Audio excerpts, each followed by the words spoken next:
Man, Absolute Evil sure is good at saving people. You've got this down to a T. The ultimate in martial arts. This fight is setting up to be the most interesting of Saitama's main fights in the entire series. Not necessarily the most epic, but the most interesting. Because Garou in this fight, I thought that he wasn't going to transform at all. Because I figured that in order to actually utilize his martial arts skills to their best abilities, he would have to maintain the human side of himself. And if he were to transform, he would risk losing that. But instead, he's able to maintain that human side of himself while continuously transforming throughout the entirety of this fight. And mind you, previously before, he could fight against both Flashy Flash and the Platinum Sperm, aka the Silver Surfer Sperm, and these guys are moving so damn fast, they're making constellations. Then the Sage Centipede gets karate chopped in half by Garou in a spectacular way. And yet Garou is getting orders of magnitude even stronger during this fight against Saitama. It's actually absurd.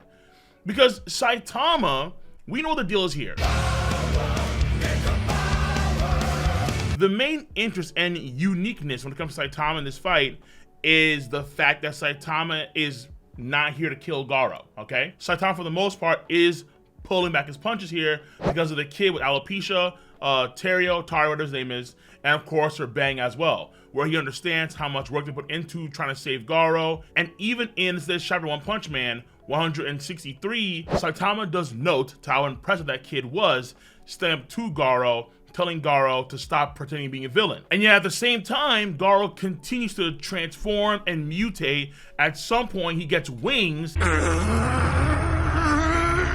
And around his neck, he has these weird flame protrusions that make him, honest to God, look like some sort of Hellboy character. And yet, he's able to maintain his human side and able to actually utilize the God Slayer fist techniques on a regular basis. Now, I still think to an extent that he has to kind of do some regression in order to achieve his true martial arts skill, his true best techniques, because, again, I personally argue here that he has removed his limiters in the wrong way. That's what I personally believe.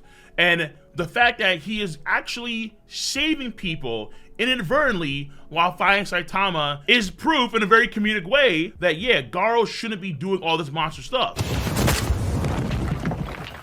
He just needs an outlet to express his beliefs and his rage, an outlet that can handle whatever he can dish out. And it just so happens that he has that perfect outlet to express himself in his rage in the form of Saitama. Because in this chapter, we can clearly see that Saitama is more durable than even a mountain. Matter of fact, a volcano. A volcano.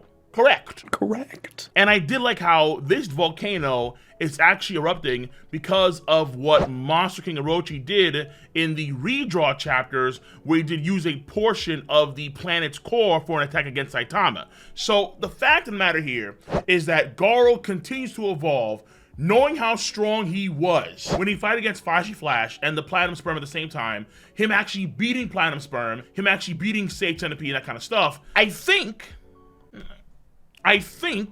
that Garou is either on the verge or potentially already there, being the strongest monster we've seen in the One Punch Man world. Because right now, the two guys you can argue are stronger than him are either A, Orochi, and B, Boros. And to be very clear here, this is minusing the big G.O.D. because the big G.O.D., whatever it's doing, whatever it's planning, is on a whole different scale. And at this point in time, it's too hard to tell what scale exactly the big G.O.D. is operating with here. Boros is a tough sell because Boros, he did kick Saitama to the moon. But again, Saitama and Boros was different here, where Saitama did have the intention of killing Boros and vice versa, whereas Garou... Wait. Is Garou coming with earnest killing intent against Saitama? The easy answer is, well, yeah, of course, he's doing these crazy things against Saitama. But after the God Slayer ascending attack combo, and then following that up as these buildings are in midair with the great power attack, Before he sees Saitama in the dust and the rubble, he says, and this could be a translation thing here, but he says, and I quote, "No matter how tough your bones and flesh are, there's no way to train your internal organs. With his insides torn to shreds, even that beast won't be able to work as a hero ever again," and then just cuts off it again. We know in the past that Garou, because of his uncertainty, because of his fence sitting, Garou has hesitated to kill someone like Dark Oilshine.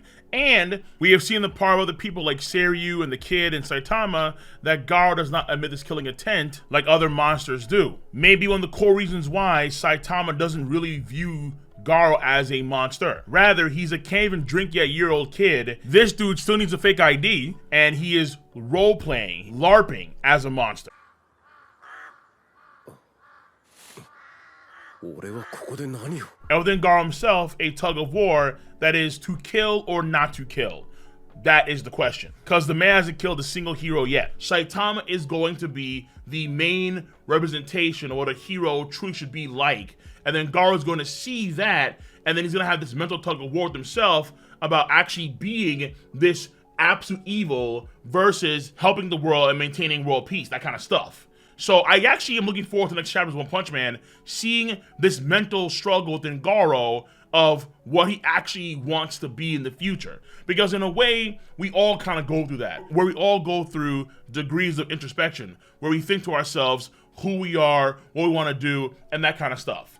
And I think Garou, in the course of this fight, seeing finally a genuine, honest to goodness hero, not just like his own master, not just a cool guy with a metal bat, but in his mind, what I think is going to be the genuine, prima, perfect example of a hero. I think that Garou will go through some pretty good character growth and some nice mental development. So again, honest to God, even though Saitama's pulling his punches, I think for sure, at least potentially, what Murata One are doing here is so far, and potentially, of course, the most interesting fight that we have seen Saitama ever have in the entire series of One Punch Man.